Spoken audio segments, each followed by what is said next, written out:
Hey, happy Valentine's Day. What is it like to go to bed and know that you're having conflict with your kids? Like maybe that's the most heartfelt thing that you can have happen, the most ache, the most breaky, achy heart that you can have as a mom, right? To go to bed and know that there's discord, there's problems, there's conflict with your own children. And so, how does brain training play a role in the relationship with your kids is so fascinating to me. And I personally love that I get to use it. I mean, so much peace of mind because you know what your kids really want is they want a happy mother. And you know what you're really teaching them is how to be an adult. So if you want your kids to grow up and be happy and be able to connect, emotionally intelligent, then you get to be that example. So let's learn. Rita Wood is here. She is an upper level practitioner and memory changer extraordinaire. And I'm Tammy Magnuson. So we're just here to chat with you about some of the techniques that really work for us as a mom to help us first be emotionally intelligent and be that example, right? Right. You know, like when you're on a flight, you're in the airplane and they're giving you the survival instructions, how to survive, you know, how to survive parenting, how to survive. No, how to survive if something happens. You know, the mask comes down. What do they say? You put it on first. Because if you take care of yourself and if you're emotionally responsible, physically responsible for your health and your well-being, your mental state being, then you can help the next person. You can help your children. So that is a great foundation. These are principles that we don't even think about sometimes that we need to connect with. If I can be a happy mom, you know, mentally, emotionally, physically, what does that mean? You know, what does that mean is that you can handle anything that your child says. You can handle anything that happens in your life. People are losing their jobs. Who do we take it out on? Right? You're running late. Who do we take it out on? You know, it's the weakest one. There you are. And it's a dog eat dog world sometimes when we're parenting because we're kicking the dog. No, we're kicking the kids and the kids are kicking the dog, you know, because we live in such a model of the world where we blame. It's kind of what we were taught. You fell. Oh, the floor is bad floor. You know, you hit yourself in the corner of the table. Oh, bad corner of the table, bad corner. You ate something and you're like, oh, don't eat that food. It's bad for me. So we have giving our responsibility to other people, places, and things.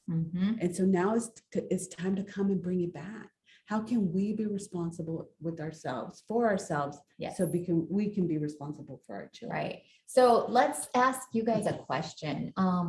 From 0 to 10 right now, what would you rate your happiness? So 0, like as a mom, how happy are you as a mom? Like how are you able to show up as happy and be genuinely present with your kids? 0, not at all. Like you're really failing, especially in these times. Or 10, like I am totally connected, present, and building the most amazing relationship with my kids. Because we want to know where you're at.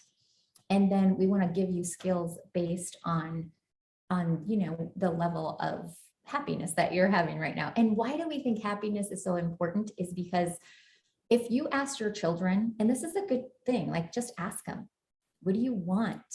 What do you want your mom to be? Oh, yeah. They're going to say happy.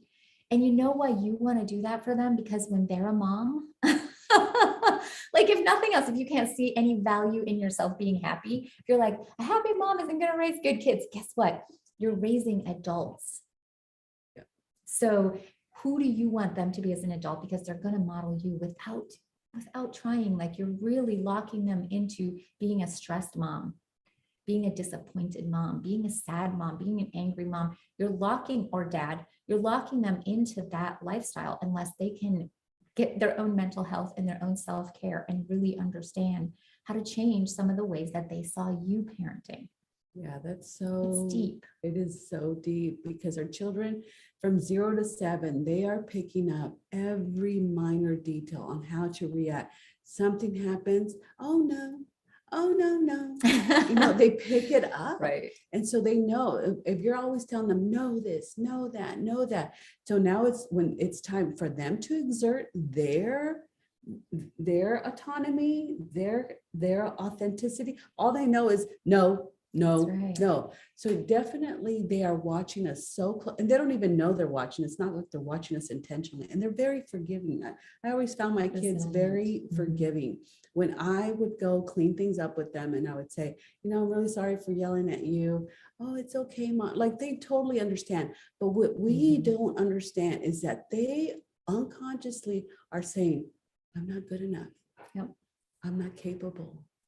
I'm not worthy because I made my mom mad because I didn't do what she asked. And it's kind of heart-wrenching to it really is to react in such a way that we're not responding with responsibility as a parent. And it's just time to be aware, Right. And the coolest thing is when you learn the techniques to go back and adjust and update those memories, which is the foundation for all behavioral change. All right. If you want to know the foundation for behavioral change and how to make the biggest impact on your behaviors and for your children's behaviors, it's go back and find out which memories are stuck and holding a lot of power for their reactions. Okay. The memories that get stuck for their reactions are the high emotion, anger, guilt, fear, shame, like anything that they just took in, and you don't know what they're taking in and viewing that way, right? Like sometimes I say the simplest thing and then I'll get a reaction. I'll be like, well, what does that mean about you? That's a really good question to ask your kids when you said something and you see that they're reacting and you have this confusion. Rather than getting upset at their reaction, let's find out, like, what does this mean about you? Because they're personalizing it. Yeah. And they're creating a limiting belief from that moment. All right. So when we go back and can adjust those memories, and then they can see that they're loved and they can see it from a different perspective, and it changes the way that they can react and their behavior changes. And that's super powerful for you and them. Yeah.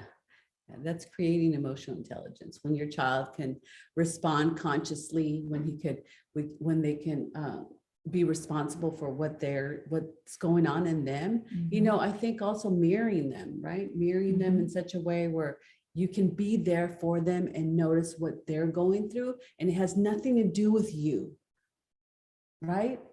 Right. Like you're being the adult then, instead of back in your own childhood traumas, which you're trying to save your kids from, right? But they know when you're going back into your own, what are you upset about? Well, it probably comes, the sensation, the feeling came from something that your parents did or your caretaker. Yeah. So it's a great, exercise to do with your kids, and also just notice the value of your own happiness. And so of course, we have this awesome class coming up here next month that you can join for totally free. And we're just doing it for 5 days in a row to give you some skills and tools to just connect with your kids, like really connect with your kids on a level that leaves their personality intact and allows you to become a happy mom. A stress-free mom. Stress-free. Yes. Eliminate the stress and you'll automatically produce those beautiful qualities that are already a part of you. All right. Well, we'll see you next time. So for you guys over there on Twitter, what's really important is that there's such a thing as called brain training. And when you're brain training, you're training your brain to create a life that you love, a relationship that you love. So happy Valentine's Day is Valentine's Day. So with brain training, especially our modality, we're able to go back and change memories. And those memories are the ones that have actually been the ones that are creating patterns, right. And they're creating these patterns that you have captured back in the time, so you cannot feel hurt, so you can cope with whatever was going on in life. So this is an opportunity to to create, update, create emotional intelligence, know how to be conscious, know how to respond, know how to be responsible for what's going on inside, know how to drive your own bus. That means directing your own brain to those things that make you feel better, and then get into action. So we have Legendary Mom. We have a 5-day class that's coming up in March 20th. And then we also have anger management for us, and you heard the talk a little bit about anger. Or maybe not, I don't know. The anger management class is going to be super fun and exciting because we're so passionate when we're angry, right? And because we're so passionate in the active experience, we can actually flatline that quicker. Like it'll go quicker. We'll be able to interrupt it faster. Right. Also, we have a Think and Shrink. Right. So Think and Shrink is super fun. What I love about it is because of the foundational truths that come from the book, Think and Grow Rich. Like when you are thinking about being thin, when your cravings are gone, when you are internally motivated for something, you're not fighting with yourself. Okay. You're not slapping your own hand for doing something wrong. You're not left feeling guilty over what you ate or didn't eat, or did exercise or didn't exercise, or the choices that you make, right? So when the cravings are gone, you stop fighting with yourself, and that's what it's all about. So Think and Shrink is going to be super fun. Yeah, stop craving. So today we're having a call at Noon? 6 o'clock Oh, Central. 6 Central. 7 Central. 7 Central, 6 o'clock Mountain, and it's on Stop Cravings. And not only can you stop food cravings, chocolate cravings, but you can actually even stop physical cravings. Like you want to go do whatever that you don't want to do, and you have to do it because you smoke, watch TV. Do so any sort of activity that's non-beneficial, something that you don't want to do, but you're just like, you have a compulsive desire to do it. You just end up doing it, right? Yeah. So come and join us, learn what brain training is. Ask the brain trainers. We're on YouTube. You can ask us ask us questions on what you want to do, how to work your brain, how to drive your brain, learn how to work with your brain. Right. Exactly. All right, guys. See you later. See you later. Tonight, hopefully. Yep.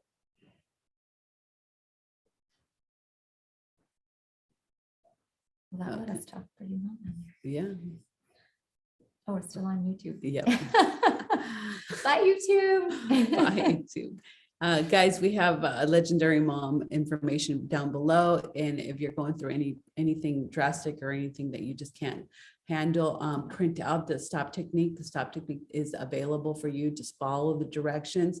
Not only with that, but you will also get a video from us that shows you how to use the stop technique. And basically the stop technique helps you break those patterns and get them flatlined.